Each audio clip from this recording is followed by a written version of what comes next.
Hello and welcome to How to Login. In this video, I'm going to be teaching you how you can sign out of your Signal Messenger app. So let's go ahead and start the video. You cannot sign out from the Signal Messenger app itself, but I'm going to teach you how you can do so. So if you open the Signal app, go to its settings, you cannot find the sign out option anywhere. So what you can do is just go ahead and tap on Signal, go to its settings, and what you need to do is go to storage. Once you go to storage, you can see the clear data option. Go ahead and click on clear data and delete all of the data. What this will do is reset your Signal Messenger app and you will be automatically signed out of your app.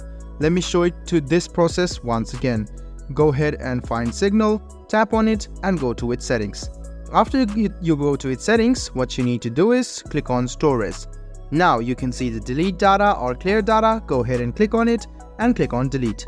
Once you delete it, all of the data will be deleted and you will be finally signed out of your Signal Messenger. I hope this video about how you can sign out or log out of your Signal Messenger app was helpful for you. If you still have any kind of confusion, please do mention us on the comment section down below. Like the video, subscribe to the channel and do hit the bell button for more. Hope to see you in the next video as well. Until then, goodbye, take care and make sure you enjoy.